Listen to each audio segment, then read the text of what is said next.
Minister Ben.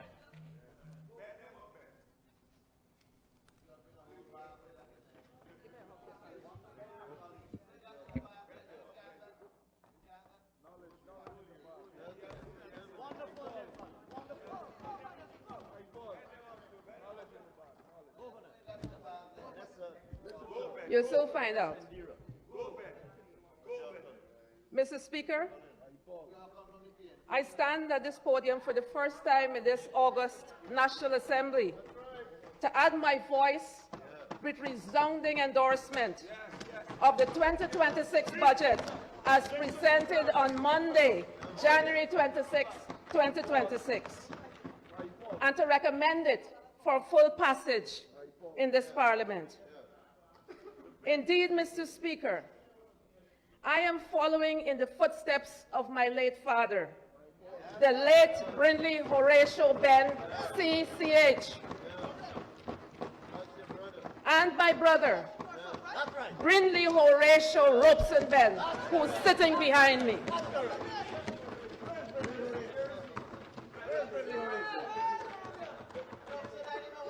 Both of them have supported national budgets laid in Parliament by the PPP and the PPPC governments, respectively, in pre- and post-independence times in our country's history. Mr. Speaker, my dear father was a member of Dr. Cheddi Jagan's cabinet. When the British troops came into our country, I've had to modify my speech because I was particularly upset by what was said this evening in this honorable house.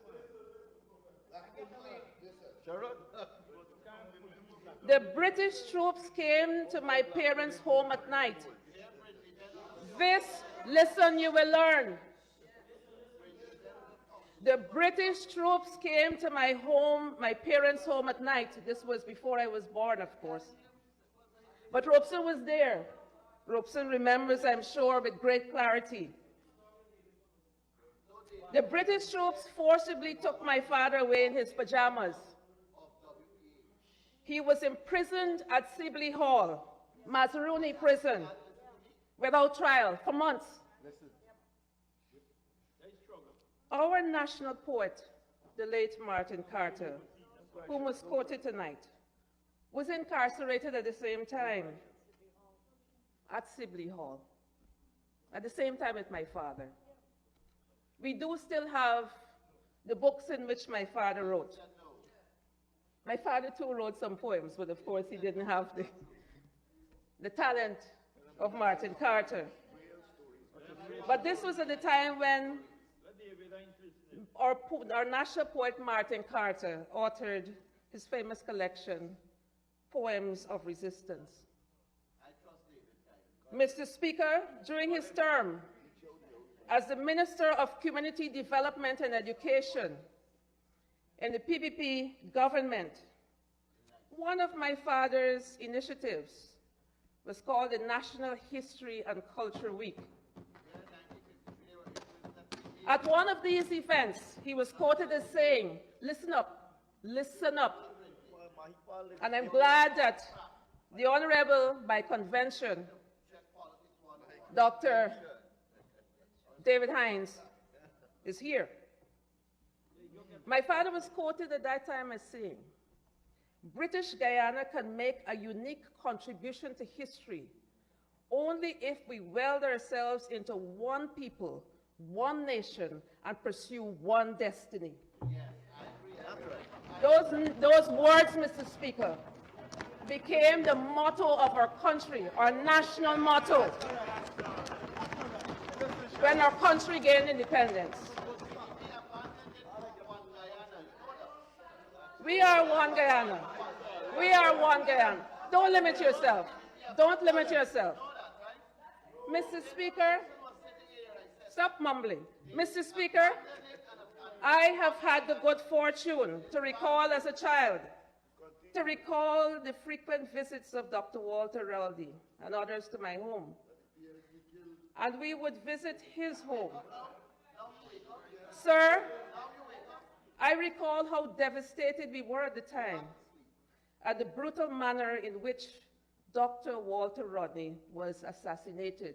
Mr. Speaker, I hope this is not a parliamentary word, unparliamentary word. The PPP civic government named the National Archives in honor and in memory of Dr. Walter Rodney. The APNU-AFC government, during their term in office in 2015 to 2020, removed his name from the National Archives. You sit there. You sit there.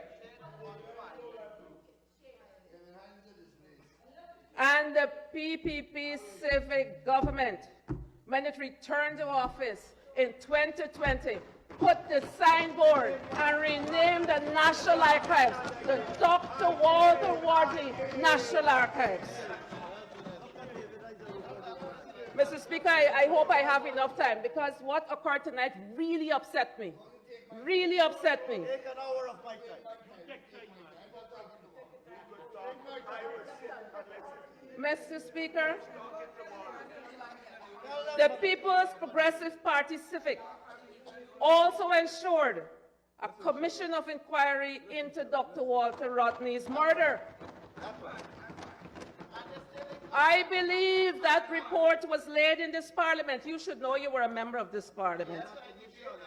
The findings of that report gave clear evidence of who were the authors of Dr. Rodney's death.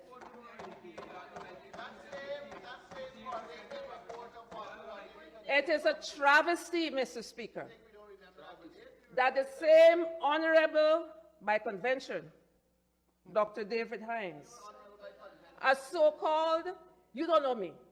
You don't know me. You don't know me. You don't know me. A so-called representative of the Working People's Alliance, oh shush, the Working People's Alliance, founded by Dr. Walter Rodney and others, now sits with the remnants of the People's National Congress in opposition.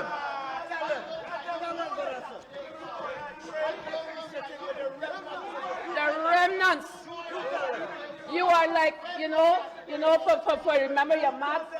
You remember your maths, Mr. Speaker? Mr. Speaker, oh, be quiet. Oh, be quiet. Mr. Speaker, you know, one of the things I used to do when I was a bit younger was teach mathematics. And looking at the PNC and the APNU and the what's it? I can't even remember all the different contortions.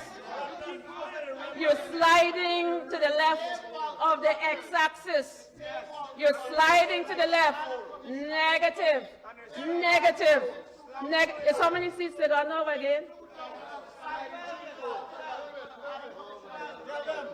It is a tragic travesty, Mr. Speaker. Mr. Speaker, oh, be quiet. Mr. Speaker, Mr. Speaker, when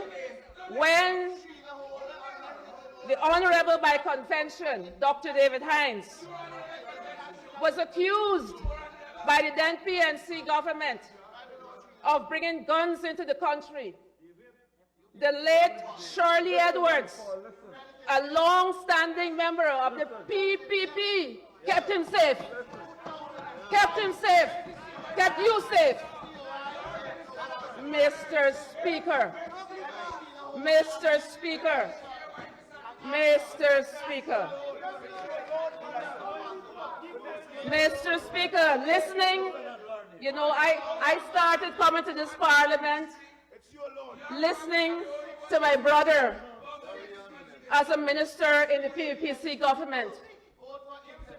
Mr. Speaker, in recent years, as recent as last year, came as part of the delegation of the Ministry of Natural Resources in support of the Honorable Vikram Bharat, Minister of Natural Resources. The resort to racism Mr. Speaker. There's a quote that the resort to racism is the last refuge of a scoundrel.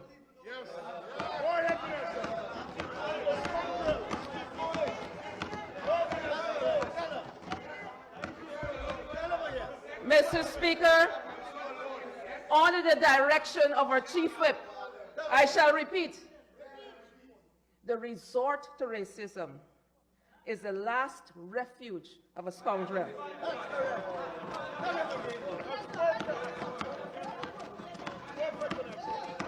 Permit me, sir, to express my sincere, you can't handle me.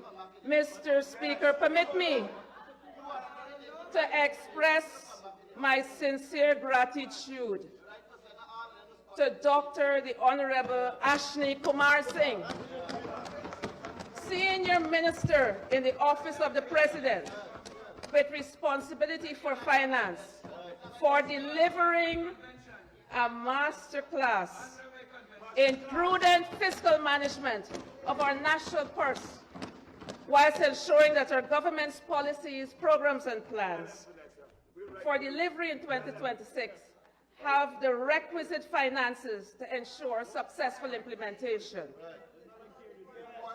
Mr. Speaker,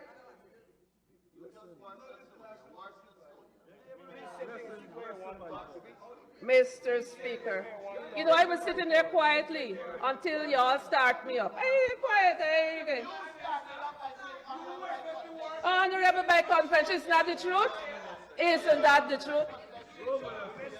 Mr. Speaker, Dr. the Honorable Ashni Kumar Singh's masterclass delivered, there's a cacophony somewhere over there, a cacophony.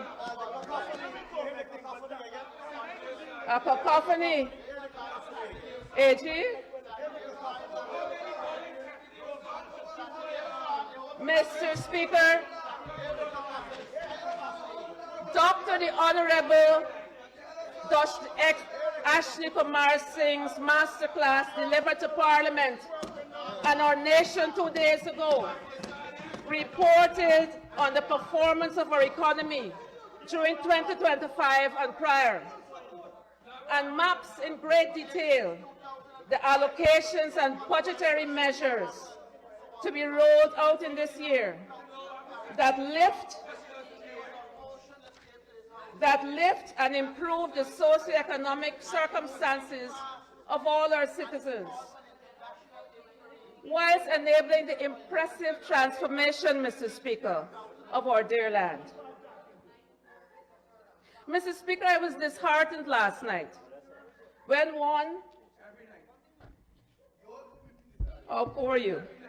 Mr. Speaker, I was disheartened last night when one of the opposition members said during his speech that the staff of the Ministry of Finance slaved to work on this budget. And I was disappointed that he was not made to retract the statement. Sadly, the term slave was used again today by another opposition member, whilst referring to the diligence of our fellow public servants. Mr. Speaker, through you, I call on those who made these utterances to do better. Our ancestors struggled through those hardships and rose from them. You can't have the Robeson. You're glad that Robeson wasn't there. You didn't expect another Ben before you. This is another Ben. This is another Ben. You can't handle it. You can't handle it. Mr. Speaker, I was disappointed that those members of the opposition were not made to retract the statement. Mr. Speaker, through you, I call on those who made these utterances to do better. Our ancestors struggled through hardships and rose to them to the extent that persons of African descent, including me and including Robeson, and as a matter of fact, Every Guyanese can dream, attain, and excel with dignity in any sphere of endeavor today. It is distasteful and dishonorable to those who made the way for us through their sweat, blood, and sacrifices for the freedoms we now enjoy, to use that term in such a reckless manner. Mr. Speaker, whilst browsing the Ministry of Finance's social media pages prior to the 2026 budget presentation, I was truly impressed by the number of young people seen in the photographs diligently working, confidently sharing their input with visible interest and quiet professionalism. Mr. Speaker, I immediately gave them a shout out on my page and used this opportunity for the sake of the record in the Hansard to enjoy my cabinet colleagues in expressing our debt of gratitude to our finance specialist, along with the Director of Budget and staff of the Ministry of Finance for their valued competence, support, and dedication. Oh, poor you. Oh, poor you. Appreciation is also extended, Mr. Speaker, to the team at the Ministry of Housing, some of them who are here this evening, and to all the ministries and agencies in our government for their significant contributions to Budget 2026. Mr. Speaker, the recommendations and concerns of the private sector and other stakeholders were also taken on board and have helped to share what we are deliberating upon this week. We thank them also. Sir, Mr. Speaker, I recall a particular statement made by then Member of Parliament Tushau Yvonne Pearson. She's not, what's going on? Tushau Yvonne Pearson during her contribution to the 2020 budget debate.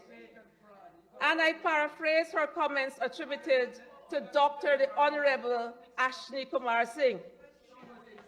MP Pearson proclaimed that he is the man for the job. And yes, he is. Mr. Speaker, those who are paying attention, clearly not those over there, but note that I refer to my cabinet colleague in a different manner as seems to be the norm in this National Assembly. My statement is by no means a criticism. Honourable Member, I'm hearing some unparliamentary words. Yes, on the sir, other I'm side. hearing them as well. I'm asking those persons to desist, and those who want to heckle you, let them come back in their seats. You may continue. Thank you, Mr. Speaker. Mr. Speaker, those who were paying attention would note that I refer to my cabinet colleague in a different manner as seems to be the norm in this National Assembly. My statement is by no means a criticism, but particularly in the context of the budget currently before us, and of all the budgets he has previously presented to our Parliament, all of which were unanimously and successfully passed.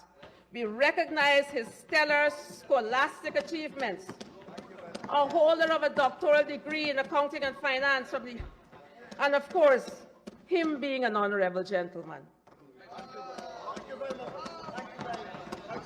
I state again, Mr. Speaker, like Tushau Pearson did, as she asserted, Ashni is the man for the job.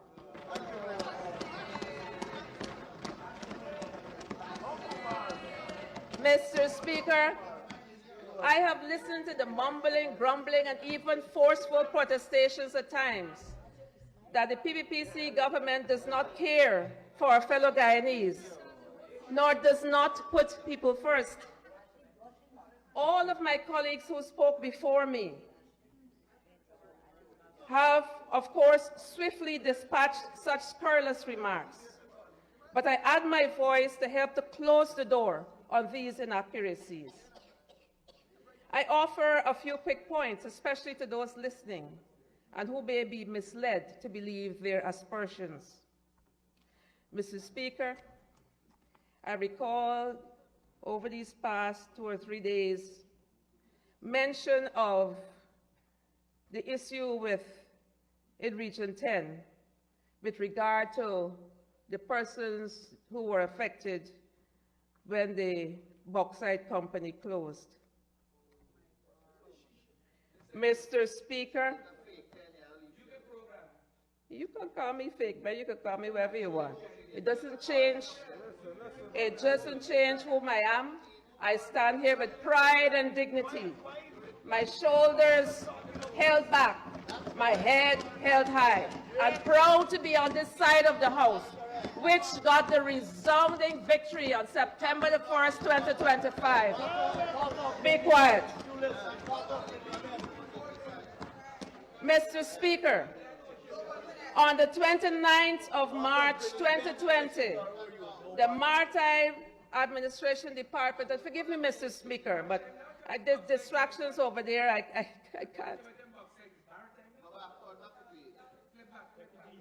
Issued a statement that the blockage of the Berbice River or any other waterway is illegal and in direct contravention of the law. This statement was triggered by elements who used the opportunity of the workers' strike at the bauxite company to encourage persons to block the river for months. We remember that the workers' strike was over demands for higher pay and the dismissal of some employees during the unrest. But, Mr. Speaker, I can lay it over if persons can't remember. People want, where are you going away by? March 29, 2020, this article from Starbuck News, which I like to quote, of course.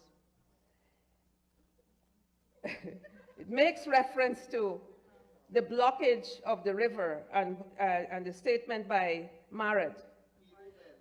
But I wanted to point out, referring to it, it makes sense to you because you don't want to acknowledge it. It makes reference to the point that during this time, those workers were misled. And those workers did not have the facility of a Ministry of Labor during 2015-2020, when those persons sitting on that side of the House, who seem to have, maybe they're hungry, there was no proper representation or guidance to the workers, and their families were left to suffer. Those workers and their families were in Linden, Naituni, Kokwani, New Amsterdam. That's correct. And now, Mr. Speaker, this is March 2020. What do we remember about those times, March 2020? We were in the time when persons were clinging on to dark times, my love, clinging on to power after they had lost the elections. And my same brother Robeson, who, sweetheart as he is, has come to be here while I give my maiden speech. As a commissioner of GCOM, was being dragged out of this place, whilst the recount of the votes were ongoing. Mr. Speaker, the persons sitting on that side of the House were grumbling and parading with some kind of attitude of moral uprightness have dragged our country through times when we couldn't even keep our chin up, when persons would not acknowledge that 33 was the majority of 65. We had to go through the court here, the Court of Appeal, and go straight till to the CCJ. Straight to the CCJ. Because simple mathematics, simple logic, the things that are in our Constitution, and a legislator who's grumbling and mumbling on that side didn't want to acknowledge it. Clinging, Mr. Speaker, you know, it reminds me of barnacles on a boat. They had to be scraped off. They had to be scraped off. Mr. Speaker,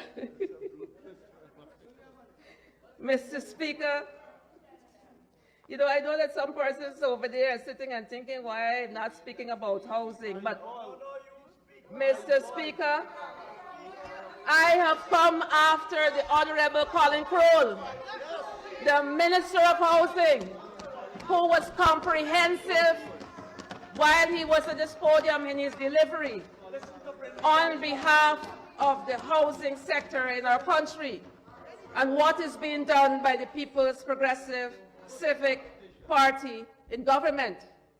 And Mr. Speaker, my predecessor, the Honorable Dr. Susan Rodriguez, also used part of her time at this podium to speak on housing, as did several others, including Honorable Sarah Brown and others. But Mr. Speaker,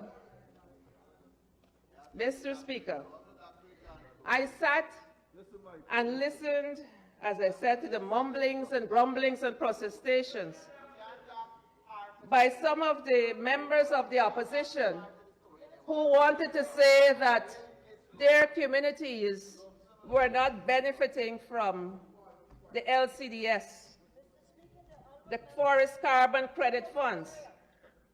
Mr. Speaker, I can speak about this because from 2020, I have been part of the Department of Environment and Climate Change in the Office of the President and have had the honor and privilege to be part of the negotiating team of our country at the international fora, including the Conference of Parties on the United Nations Framework Convention on Climate Change. Mr. Speaker, one of the honorable members, and you know, before I go there, let me go back to this, because I really want, you know, this mention about the communities in Region 10 and how they're not, you know, the families struggling and so on, et cetera, et cetera. So, Mr. Speaker, in 2023, the community of Wikikalkuni used their carbon credit funds to purchase a Lucas Mill for $5 million, a log trailer for $1 million, provided transportation accommodation for their residents at the tune of $1.7 million, provided stipend for the committee members for $140,000. They bought a log loader, part payment for $7 million, and provided transportation, for that log loader at $100,000. This is just 2023, when we started forest carbon credit disbursements. Pardon. Also from Region 10, Hururu, 2023, they bought a skidder for $15,300,000. They constructed a shade house at the tune of $5,756,400 and backfilled their play field to the tune of $2.5 million. And I can go on. How they spend their monies in years 2024 and 2025. But Mr. Speaker, you know, I have a document here which I can lay over. The allocations of forest carbon credits programs for the year 2025. I know there was a statement, I can't read it because it has all the villages, all the CDCs, all the satellites. But let me see if I can quickly find which one you wanted. We talk about, there's a member here from Rincon, right? And there's Kaku. So let me see. So, we are too funny over that side, I tell you. Yeah, funny. Wiki Kalkuni, with a population of 135 residents, were allocated $15 million.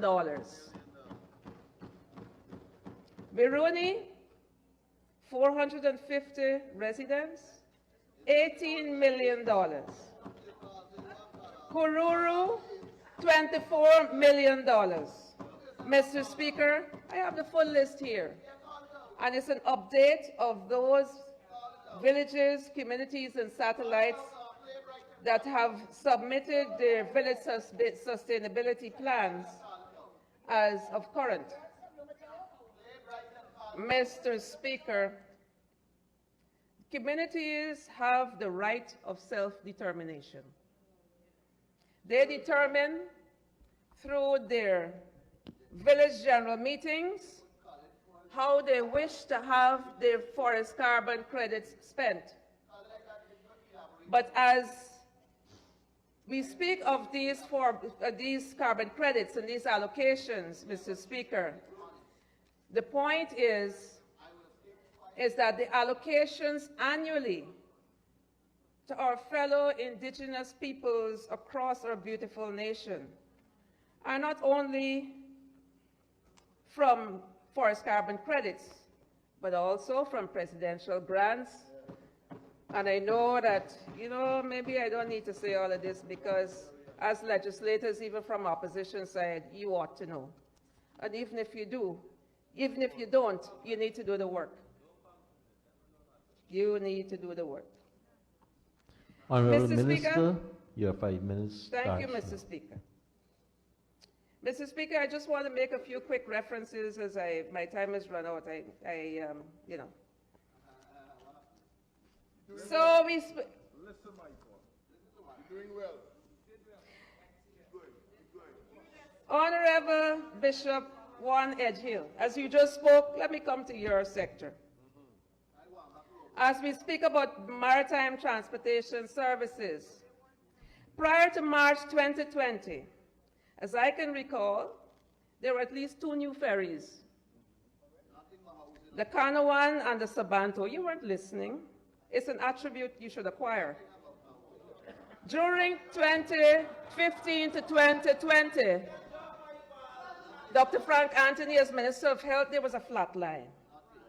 A flat line, 2015 to 2020. And Mr. Speaker, the PPP civic government, as it resumed office in 2020, acquired 3 ferries, the Malisa, the Conoveruk 1899, and I hope persons on the other side of the house know why that vessel was so named. You should, you should do the research. But because not only the rumblers and grumblers on the other side of the house are carrying on, but for the benefit of our listeners and our nation, the Conoveruk 1899 is proudly traversing the Essequibo River, reinforcing the point that the arbitral award of 1899 states that Essequibo is ours.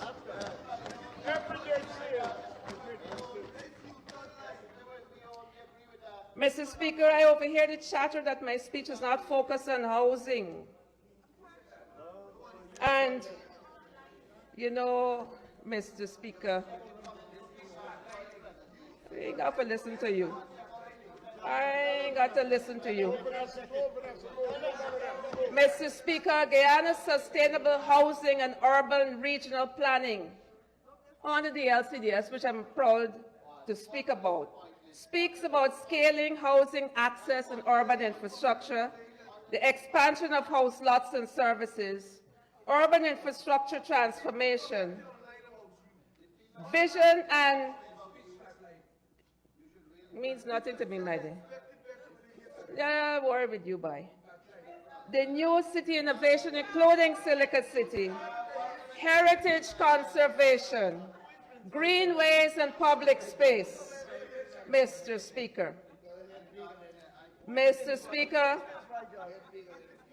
you know, I like to give credit where credit is due.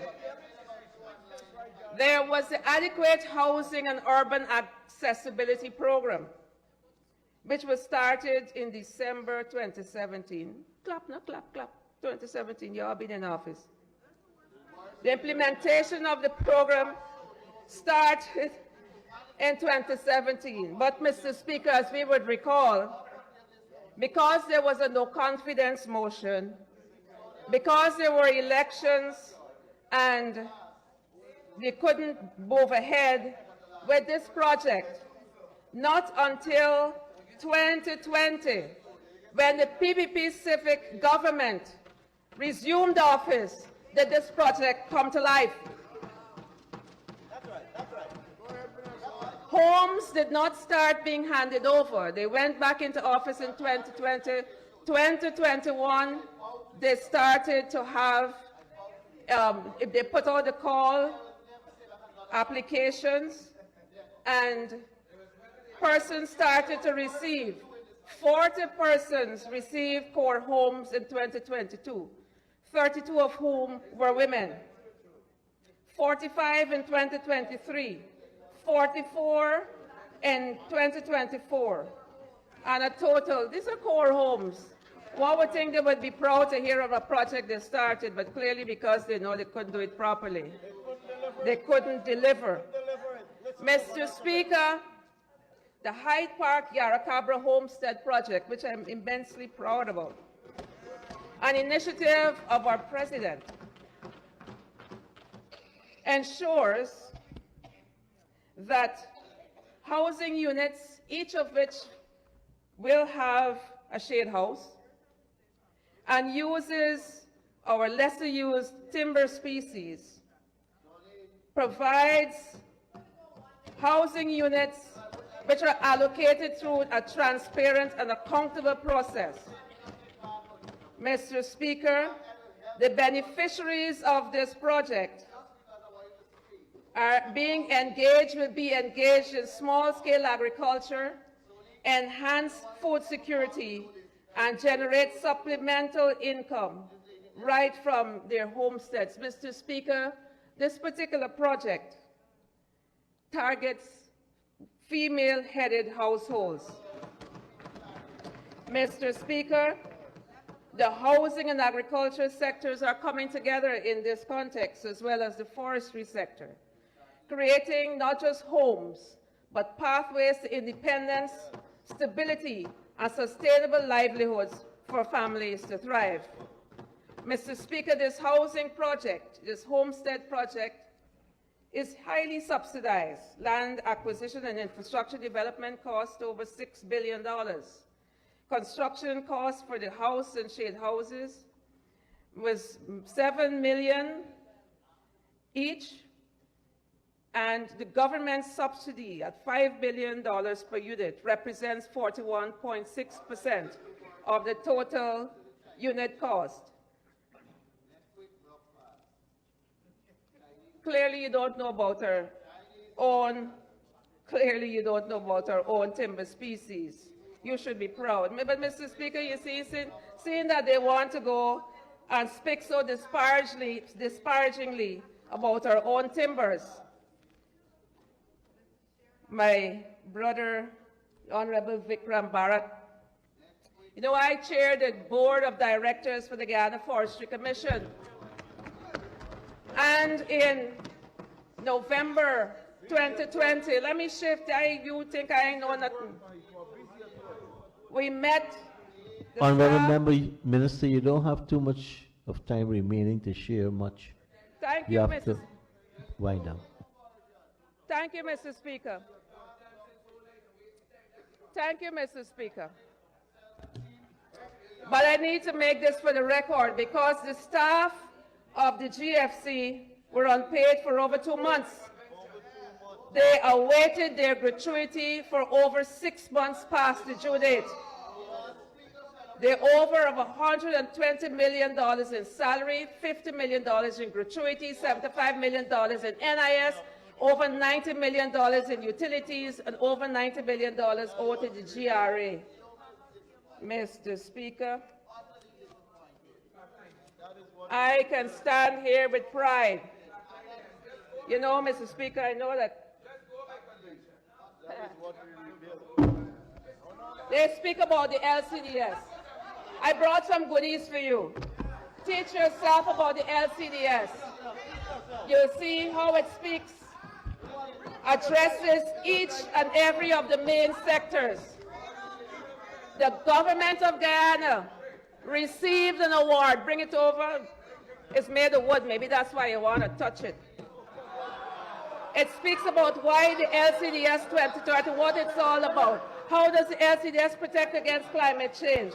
How does the LCDS address water use in agriculture? How does the LCDS address resilient homes? How does the LCDS benefit education? Mr. Speaker, I can go on. Mr. Speaker, I am proud to have had the opportunity to come to this podium and speak in support of Budget 2026. Again, I endorse it, Mr. Speaker. I thank the team of the Ministry of Finance for their hard work, and I encourage every member of this Honorable Assembly with a good conscience to support it. Thank you, Mr. Speaker. Thank you very much, Honorable Minister Ben.